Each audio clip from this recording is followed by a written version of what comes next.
That's going to blow some minds. Number 8. Reality that all we see in the physical is a holographic imprint directed and created from a higher portion of ourselves. Apparently, in the next 18, 19 years, we as a race are going to evolve over 150 years. It's going to be like that. Which is the way it should be. I mean, for every, I don't know if you're aware of this, but for every 2 years that passes, military technology advances 44 years. Do you have any idea the toys they have that you paid for?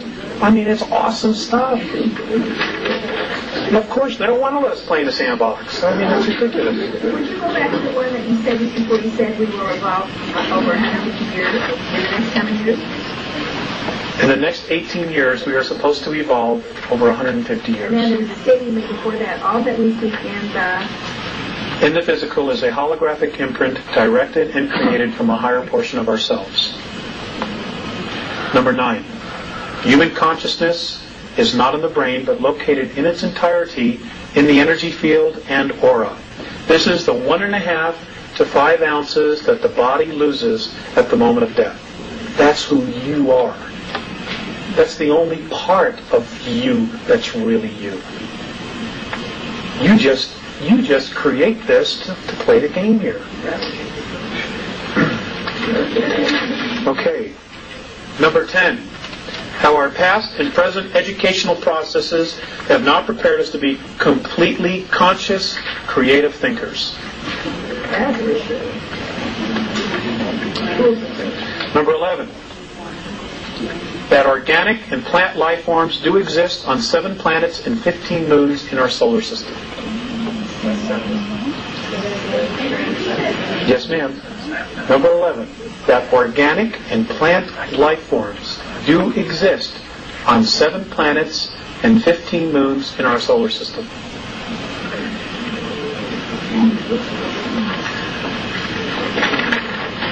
Now, just because we don't have the technology to pick it up doesn't mean it isn't there. Okay? Number 12. Rediscovery that each of us is a part of the whole of the universe, and we are a significant part of that idea that we call God. And that God is the idea called love.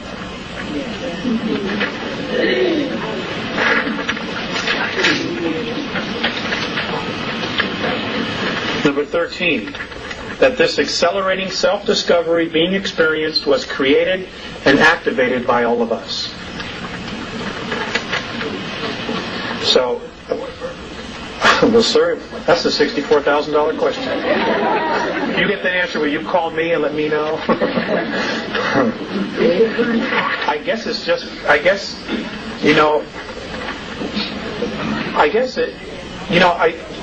when I look at history, and I look at where we are today, there's a history of history repeating itself. And, it's like a hamster that climbs on the wheel. No matter how fast he goes, as long as he stays on that wheel, he's not going anywhere. So maybe we just needed to make a change.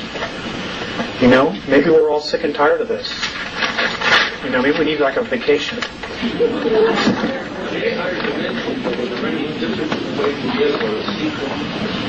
My understanding, sir, is that they are different. Your consciousness is completely different. And this is important. There is a physicality on all dimensions. Okay? Because there's a physicality. It's different from us. For example, fifth density, we live in a color spectrum of 72 colors or light frequencies.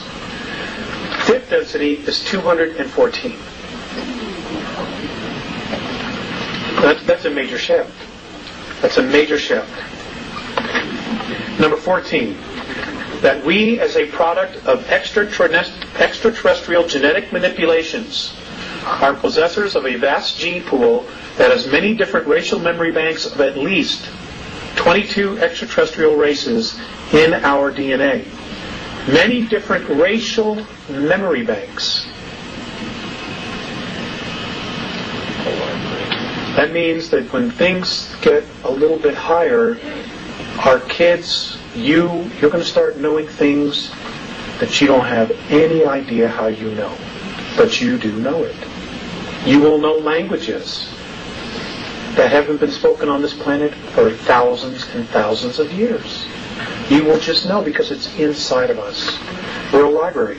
Barbara Marciniak, her piece, they talk about this as well. And I think some of the other groups do. Because of our genetic heritage, we are considered royalty.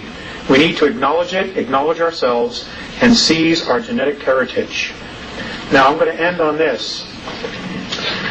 I was having I'm going to end on two things. I was having a particularly bad month. Personal relationships and just everything else. And it was time for me to come back here. I was living in Lake Arrowhead at the time, which is in Southern California. And I didn't want to come back. I flat just did not want to come back. So I got really upset. I started to cry, and I didn't want to come back. And as I found myself on the ground again, I remember I heard Visayas' voice in the back of my head. He said, "Turn around." I turned around, and he was at the door of the craft as it was starting to take off. And he looked at me and he said, "Alex, the love that you withhold is the pain that you carry, lifetime after lifetime." And I just want to pass that on to you. Because nothing else that they have said has changed me more significantly than that. Yes, the love that you withhold is the pain that you carry, lifetime after lifetime. With that thought, Alex, you disturbed me a while ago. You didn't have it, and yet you just defined your intent. What gave you the idea that you did not have that? It's a belief in oneself, sir. I think that's what it is. It's a belief in oneself. A belief in the God. Well, yeah. Well, we'll talk about that. We'll talk about that.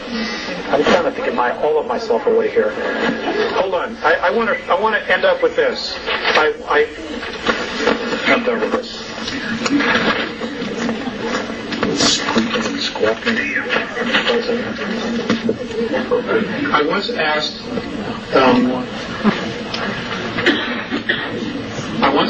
Visayas. Wrong microphone. I once asked Visayas. Put that one. I once asked Visayas, okay, what was our future going to be? The future of us here on Earth. And this was his response. This is the Andromedan definition of our future, us as a race. Responsible freedom of self-determination. Becoming truly self-confident and free to unconditionally be responsible for oneself without being coerced to accept some higher authority. I want to read it one more time. Responsible freedom of self-determination. Okay. Folks, thank you for coming. Becoming truly self-confident and free to unconditionally be responsible for oneself without being coerced to accept some higher authority. Ladies and gentlemen, you're awesome. Don't let anybody tell you different. Go out there and kick ass. Thank you.